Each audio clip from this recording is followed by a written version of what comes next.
Hey everyone. Today I wanted to start out giving a few updates on a few various things. It's actually been a few weeks since I've last recorded any actual content, and I am now just getting back into some projects. So let me tell you what's been going on. For starters, a few weeks ago was the end of my unemployment insurance, and I've been out of a job for just over 6 months at this point, and I have sent out close to 200 applications to various companies, and barely got a peep back with any kind of response. I'd say I got somewhere between 5 and 10% rate of rejection emails. 10% would be extremely generous, I feel, for what I got. I think it's at least 5%, but I haven't calculated exactly what it was, but it's somewhere in that range. It's a very depressing number of just feedback that someone actually received a resume from me. So at this point, I am kind of putting a pause on my job search. I am no longer going to be actively looking, so since I'm not required to anymore, since my unemployment insurance has run out. I am still going to be passively looking. I have some feelers out with some friends, and we'll see if anything comes of another job. If anyone happens to know of a software quality assurance position that is being hired for, please shoot me a message. I am certainly interested. I'm very passionate about software testing, but if I can't get any companies to look at me, then I'm not going to keep putting resumes out into the void. So, on that note, my plan for going forward is I am able to make ends meet with my current rental income. The plan is to get this house fixed up so I can be generating more rental income. And if I still don't find another position by the time I'm done fixing up this house and some other repairs I'm doing on my own personal house, I'm probably going to start looking into starting my own handyman business. So that's kind of what's going on with that aspect of my life. On a more fun note, a couple weeks ago, I went on a trip to Mexico. It was actually a gift from my parents from Christmas. That my parents took me and my partner out to Mexico for a week. We went to Puerto Vallarta, and it was beautiful. The weather was amazing. It was bitter cold and snowstorms here, and it was low 80 degrees Fahrenheit, sunny, perfect weather absolutely every single day while we were in Mexico. Had a really fun time. Like I said, the weather was amazing. It was a nice time spending time with my partner and my parents while we were there. And so that was a lot of fun. But then we came back, and a few days after we got back, I got really sick. I thought it was food poisoning, but then my partner came down with it, same exact symptoms a couple days later. We were telling a friend of ours our symptoms, and she was like, "Oh, that sounds like norovirus." And we looked up the symptoms, and yeah, that sounds exactly like what we had. So that took us out of commission for a couple days, and lingering effects for a few days longer than that. So feeling back to 100% at this point, and ready to get into some projects. And I haven't just been sitting idle. I have been doing small things here and there in between all of the everything going on. I've been working on a project on my own house. And here I can actually show you really quick. I've been doing some patching and painting of drywall.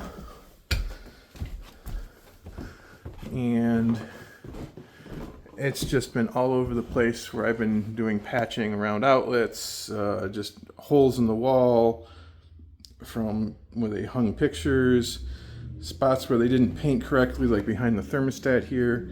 And the challenge I've been facing is I've been trying to figure out which paint they used. I have a feeling that they repainted the entire upstairs area with the exact same paint.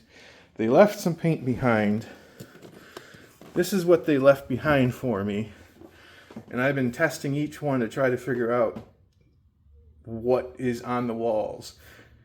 And I'm kind of concluding I don't know that it's any of these, surprisingly enough. The Kills primer, definitely not it. This Barn and Fence paint, and this is a flat color paint, and it's also like a really, really pure white. So when I put that on the walls, it stands out like a sore thumb.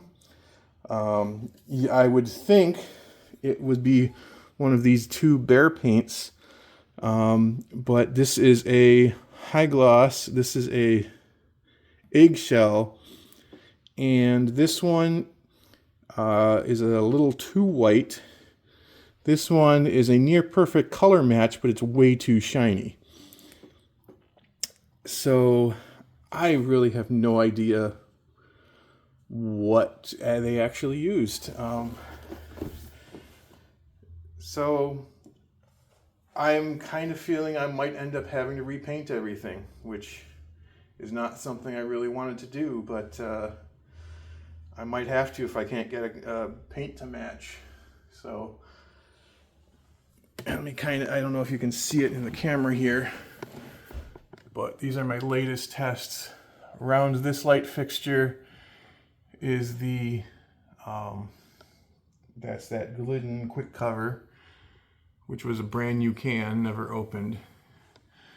And the one behind it is the large can, the high gloss, which is a near perfect color match. But if you kind of stand back and look, glance at it, you can see it's really glossy compared to everything else on the ceiling.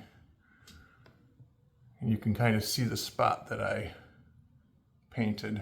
So I don't know what's going on with the paint. I've done some in the bathroom here too. Same thing, all the spots that I've patched stick out like a sore thumb. So anyway, that's what I've been doing. I've been trying to patch some spots and paint some spots to make things look better. But on to today's project. Down in the basement here, there's these spots where they patched the concrete. And these are sticking up just proud of everything else. I'd say at most a 1/4 inch. But this is going to be in the middle of a walkway, and I want to really try to flatten it out as much as possible, smooth it out. So any flooring that I put down won't show that. So what I did is I got an angle grinder. I got this cement cutting blade or flattening blade, and I got this dust shield, which I've never used one of these dust shields before. No idea how well it's going to work. I have a feeling that it's not going to be very effective, but only one way to find out. So let's get all this hooked up and give it a try. And I can already warn you, this is going to be loud. So between the vacuum cleaner and the grinding and the grinder, let's give it a try.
moderately effective.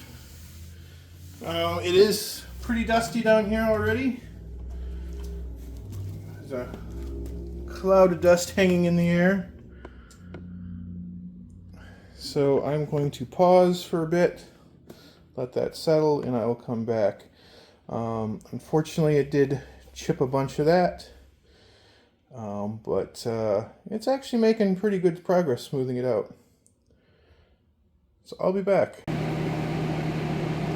Alright, so giving it several minutes for the dust to die down.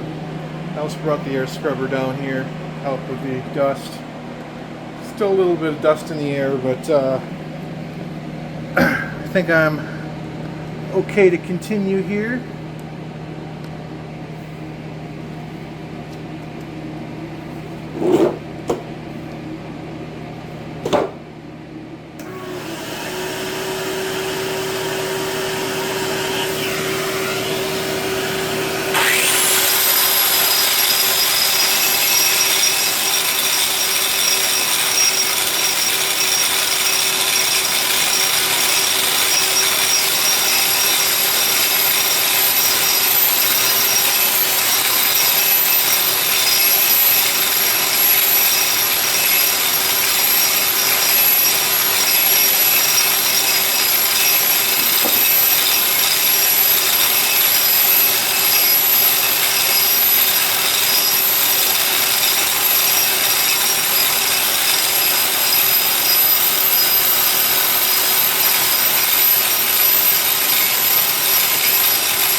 Alright, that seemed to smooth things out pretty well. That blade's actually more aggressive and bouncy than I was expecting it to be.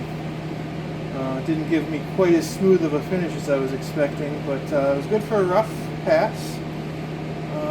Again, it got pretty dusty down here. I'm going to let the fan circulate the air a bit, and I will be back. Alright, so the dust has once again settled. I took off my little dust shield because it wouldn't fit with just a regular abrasive blade, and put my regular shield back on. I'm just going to polish this a little bit.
go find a straight edge, see how close I am to that.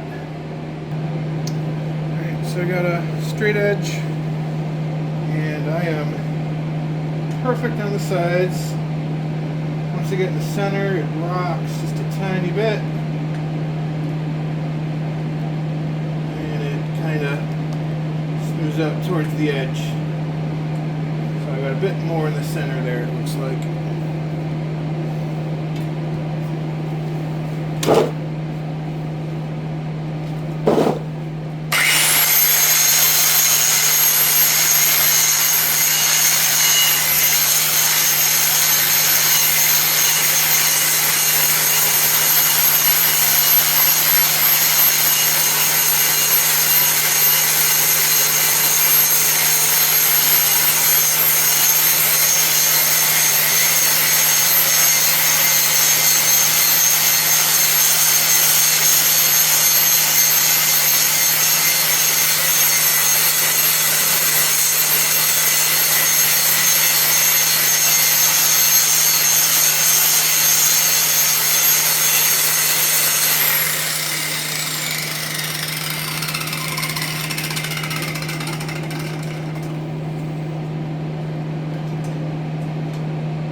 Closer.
Still a tiny hump in the very center.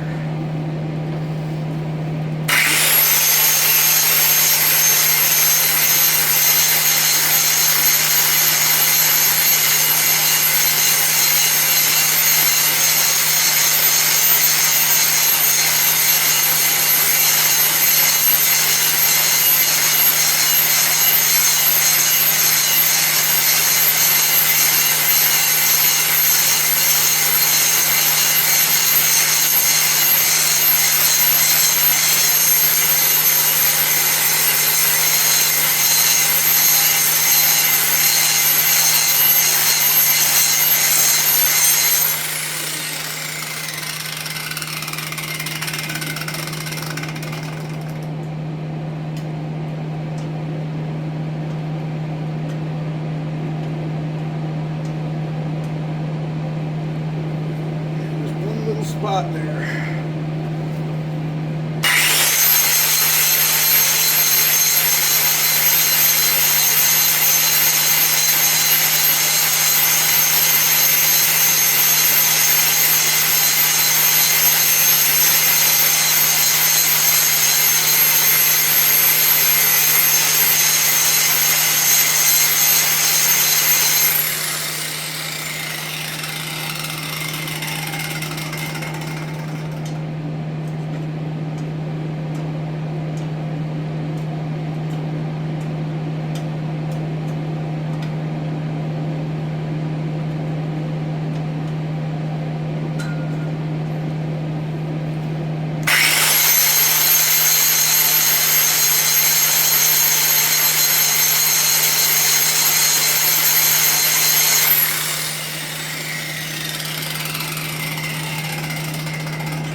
I'd say I got it.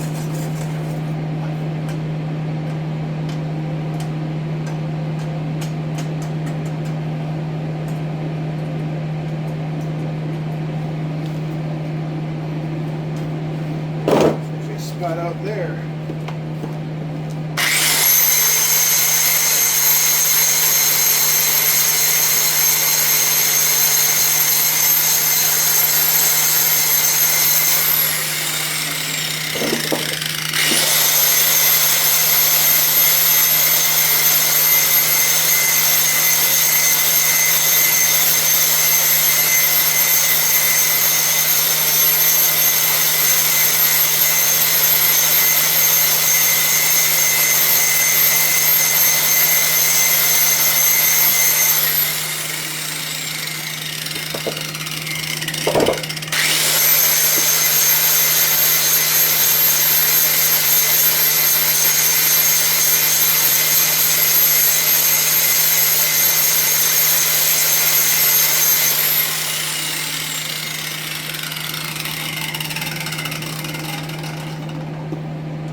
So there we have it.